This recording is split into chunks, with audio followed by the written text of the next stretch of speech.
Video like जरूर कर लीजिए और ऐसे वीडियो लगातार फ्री में पाने के लिए चैनल को तुरंत सब्सक्राइब कर लीजिए और बेल आइकन को जरूर टैप कर लीजिए ताकि आगे भी सारे वीडियो आपको मिलते रहे। यूट्यूब में फॉलो करते हैं तो प्लीज ये वाला फ्री टेलीग्राम चैनल जरूर ज्वाइन कर लीजिएगा। सारे नोटिफिकेशन सारे अपडेट यहीं पे आते हैं, ध्यान रखिए। यूपी पीसीएस प्री 2024 का रिजल्ट आज या फिर कल के अंदर आ जाएगा, तो आप मेंस की तैयारी में लगे रहिए। अब बात करते हैं उन साथियों की जो यूपी पीसीएस 2025 को टारगेट किए, उनको स्टडी फॉर सिविल सर्विसेज के पेड कोर्सेज को क्यों ज्वाइन करना चाहिए, क्या प्रॉफिट होने वाला है, इस वीडियो में आप समझेंगे।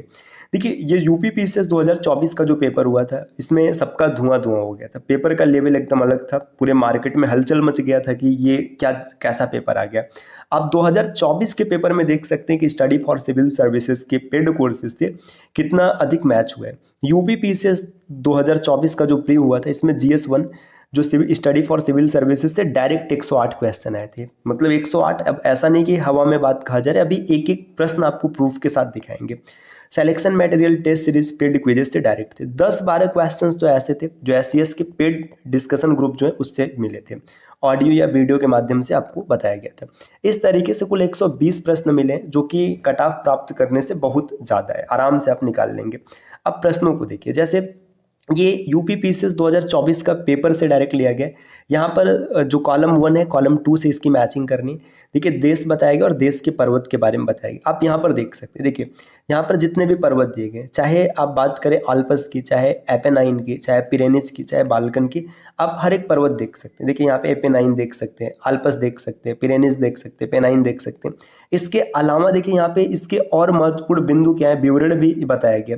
अगर और भी डीप में प्रश्न बनता ना, तो भी आप प्रश्न को सॉल्व कर लेते। जहाँ पे इतने में ही सबका धुआं निकल गया था, आप इसे और भी डीप में बना सकते हैं। यहाँ पे विवरण दे रखा है कि क्या इसके संबंध में महत्वपूर्ण बिंदु है। इसके बाद अगला प्रश्न यहाँ पर देखिएगा, जैसे ये एक प्रश्न है राजधानी और देश के बारे में, तो यहाँ पे राजधानी और देश दिया है। अब यहाँ पे आप राजधानी मतलब देश, राजधानी और उसकी मुद्रा, तीनों चीज़ों को देख सकते हैं।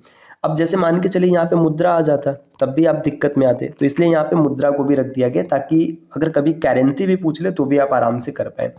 अगला प्रश्न देखिए यहाँ पर है, ये प्रसिद्ध तूफान और इसके बाद स्थान क्षेत्र, भूगोल का महत्वपूर्ण बिंदु है कि कौन सा तूफान किस कहाँ पर आता है। देखिए, ग्रीष्म ऋतु में आने वाले कुछ प्रसिद्ध स्थानीय तूफान। अब अगर ऐसे भी पूछ लेता है कि किस ऋतु में आता है, तो उस हिसाब से भी आप चीज़ों को देख सकते हैं। देखिए, आम्र वर्षा, यहाँ पे फूलों वाली बौछार, काल बैसाखी, लू, ये सब गर्मी में चलने वाली तूफान है। देखिए, इसे और क्या क्या कहा जा सकता है, इसके बारे में बारदोली छेड़ा, ये सब एकदम विस्तार से एक एक बिंदुओं को बताया गया। आगे देखिए, अगला प्रश्न है मधुमेह, जो कि एक बहुत ही सामान्य विकार होता है। साइंस का आसान प्रश्न है, अग्नाशय के डिसऑर्डर से मधुमेह होता है। देखिए, एकदम विस्तार से बताया गया कि किसके उच्च स्तर की उपस्थिति से मधुमेह होता है, ग्लूकोज की, किस अंग के कारण होता है, अग्नाशय के कारण होता है। मधुमेह से पीड़ित व्यक्ति को इंसुलिन की आवश्यकता होती है, तो इंसुलिन का आविष्कार किसने किया, ये सब पॉइंट एकदम देखिए विस्तार में। अगला प्रश्न यहाँ पर है दूध, इसमें से किसका उदाहरण है, तो दूध इमल्सन होता है, इसको हिंदी में पायस कहते हैं। तो यहाँ पर देखिए ये हिंदी इंग्लिश दोनों बताया गया कि दूध एक इमल्सन है। आगे बेकिंग सोडा का सूत्र क्या है, तो ये केमिस्ट्री का बहुत ही आसान प्रश्न है, आप आराम से कर पाएंगे। बेकिंग सोडा को सोडियम बाइकार्बोनेट कहते हैं, NaHCO3 है। तो इन सब चीज़ों को समझिए। अब ऐसा नहीं कि फर्जी इधर उधर से बात है, आप देख सकते हैं पेपर का क्वेश्चन है जहाँ पर joint where neck joints the head, गर्दन और सिर आपस में जुड़ते हैं, उसे पाइवोटल ज्वाइंट कहते हैं। आप यहाँ पर डिटेल में देख सकते हैं, एक एक पॉइंट को बहुत विस्तार से बताया गया। The disease causing microorganism along these are, मतलब इसमें से कौन सा माइक्रो ऑर्गेनिज्म है जिसके कारण रोग होता है, तो पैथोजन। पैथोजन का हिंदी होता है रोगजनक। आप विस्तार से यहाँ पर देख सकते हैं। हो सकता है आपको थोड़ा सा छोटा दिख रहा हो, लेकिन आप चीज़ों को समझिए। देखिए, यहाँ पे जो कथन और कारण वाले प्रश्न है, ये भी आप डायरेक्ट प्रश्न यहाँ पर देख सकते हैं, सीधा सीधा, ऐसा नहीं कि फर्जी कुछ दिए, एकदम इत्मीनान से। आगे देखिए, निम्नलिखित घटनाओं पर विचार करना है, ये क्रोनोलॉजिकल ऑर्डर में लगाना है। East India association, national Indian association, Indian society, Indian association, सबका क्रोनोलॉजिकल ऑर्डर आप यहाँ पे देख सकते हैं। जब 2-3 आपको मिल जाएगा तो आप आराम से सेट कर पाएंगे। इसी प्रकार यहाँ पे देखिए फिर अभिकथन और कारण वाला प्रश्न है, ये अभिकथन है, इसका कारण है।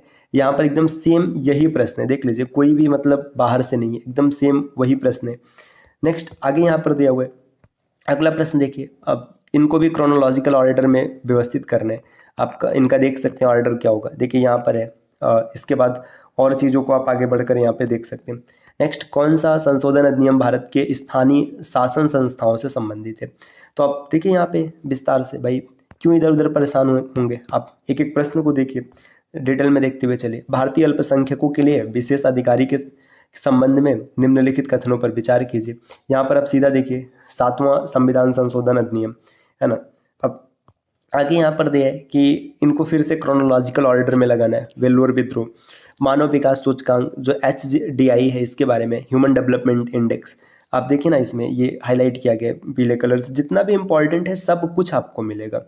देखिए आप एक एक प्रश्न को बड़े विस्तार से देख सकते हैं। ऐसा नहीं है कि मतलब फर्जी है या फिर इधर उधर से बनाया गया। अब इसमें से कुछ लोग कमेंट करेंगे कि आपने ये कंटेंट बाद में बना दिया होगा।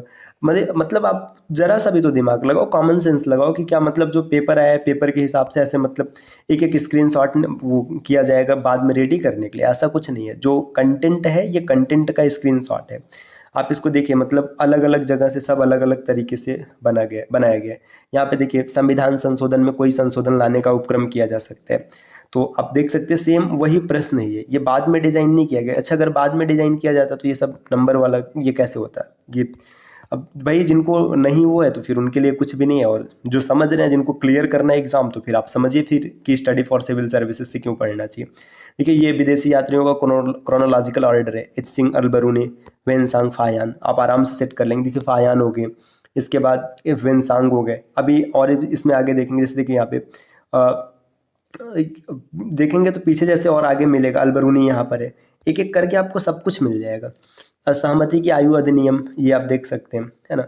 आर्थिक समृद्धि, अब मतलब कुछ भी ऐसा नहीं कि अगर आप स्टडी फॉर सिविल सर्विसेज से पढ़ते हैं और आपका सिलेक्शन ना हो, ये मतलब असंभव वाली बात है। अगर आप मन से पढ़ाई करते हैं स्टडी फॉर सिविल सर्विसेज के साथ तो पीसीएस का पेपर चाहे जैसा आ जाए, लेवल चाहे जो हो जाए, इजी हो जाए, मॉडरेट हो जाए, टफ हो जाए, कोई फर्क नहीं पड़ता, आप आराम से कट ऑफ क्लियर कर लेंगे, 100% क्लियर करेंगे। देखिए दोस्तों, अगर आप यूपी पीसीएस 2025 को टारगेट किए तो 2025 की कंप्लीट और सिलेक्शन वाली तैयारी के लिए आपको इधर उधर भटकना नहीं। स्टडी फॉर सिविल सर्विसेज के पेड कोर्सेज को आप फॉलो कर लीजिए और कंप्लीट प्रिपरेशन कीजिए एक जगह से, जहां से आप आराम से कट ऑफ क्लियर कर सकते हैं। और अगर आपको कोई और अतिरिक्त जानकारी प्राप्त करना है तो आप इनमें से किसी भी नंबर पर कॉल या व्हाट्सएप कर जानकारी ले सकते हैं।